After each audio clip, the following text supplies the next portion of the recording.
In 1893, Rockefeller secretly commissioned 56 steel ore ships on the Great Lakes. He had never been on a boat. The economy had collapsed. Banks were failing. Railroads were going bankrupt. Rockefeller was 54 years old. He had already built the largest fortune in American history. He could have stopped. Instead, he decided to build a fleet. Not one ship, not two, 56. The largest fleet on the Great Lakes, owned by a man who got seasick looking at a bathtub. He did not build the ships himself. He found a man named Samuel Mather. Mather was a competitor. Mather owned her ships. Mather did not know Rockefeller was about to make him an offer he could not refuse. Rockefeller did not ask Mather to sell. He asked Mather to build 12 ships at once. Every shipbuilder on the Great Lakes got a contract. Each builder thought they were building one or two ships. They were all building the same fleet. Mather kept the secret. He told no one how many ships he was contracting. The builders found out when the ships started arriving at the same time. 56 steel vessels, all built to the same spec, all owned by the same man. Rockefeller recorded every contract, every keel laid, every delivery date. He had never seen the ships. He never would. He did not need to see them. He needed to own them. The fleet sailed without him. That was the plan. That was ownership. He was not building a business he had to run. He was building a system that ran without him. He was 54 years old and he was already thinking about the exit. Not because he was tired, because he was ready to prove that the machine did not need its maker. Most people build businesses that die when they step away. They are the business. They are the relationship. They are the reason the client calls. They tell themselves this is value. It is not value. It is dependency. And dependency is the opposite of ownership. You have told yourself that you will stop when you have enough. Enough money. Enough success. Enough proof that you are not who you used to be. But enough never comes. The number keeps moving. The finish line keeps shifting. You are running a race with no end.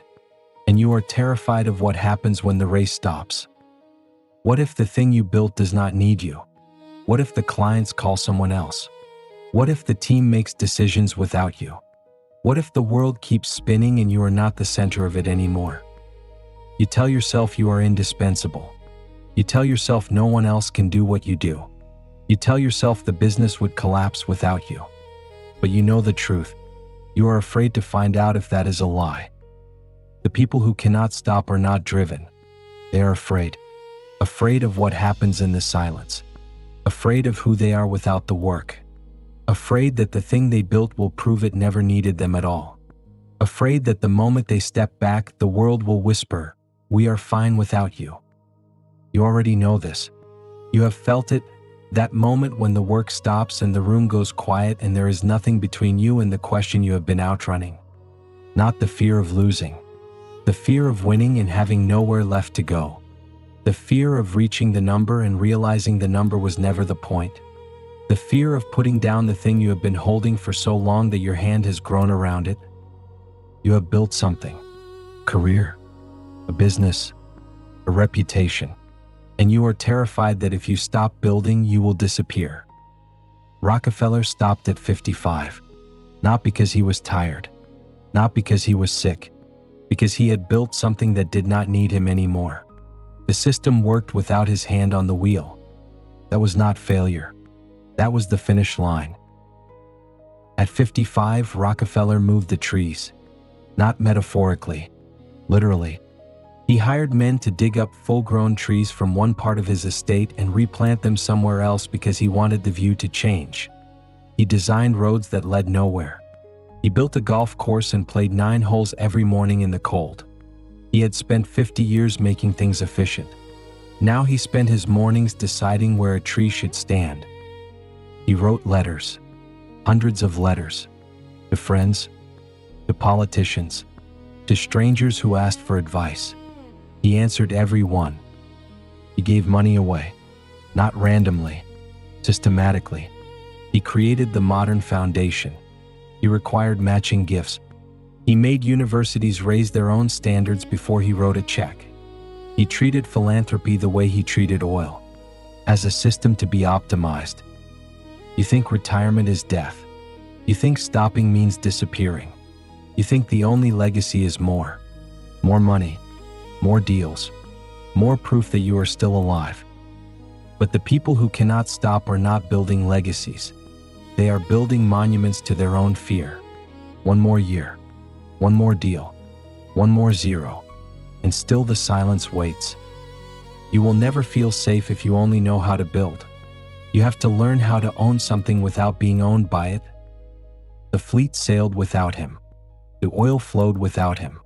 The money grew without him. He was not needed anymore. That was not a tragedy. That was the point. He spent 55 years making himself necessary. Then he spent 42 years proving he was not. What would you build if you did not need to be seen building it? What would you give if you did not need to be thanked? What would you become if the work stopped and you kept going anyway? Rockefeller did not retire to nothing. He retired to something. Something he could not build while he was still running the machine. Something that required him to step back and let the system breathe without him. The machine was not his life. The machine was his tool. When the tool had done its job, he put it down. That is ownership, not possession, not control. The ability to walk away and know that what you built keeps building without you. The final entry in the ledger is not what you accumulated. It is what kept moving after you let go. Think of one thing in your life that only works because you are in the room. One system, one relationship, one result that stops the moment you step away. Now ask, is that ownership or is that dependency? You do not have to answer today, but say it out loud. Name it for what it is, then write it down on paper. Not how to leave it, how to build it so it does not need you to stay. Rockefeller planted trees he would never sit under. He built roads that led to views he had already seen. He gave money to institutions that would outlive him by centuries. He was not building for himself anymore. He was building for the ledger that would exist after he was gone. You do not need 56 ships. You need one thing that keeps sailing when you are not on board. One entry in the ledger that proves you were here and you chose to build something bigger than your need to be seen. The fleet sails without him. That is not loss. That is ownership. The machine runs without him. That is not abandonment. That is the point. You built it. Now let it go. That is the last thing the ledger asks of you. I own what runs without me. I own what runs without me. I own what runs without me.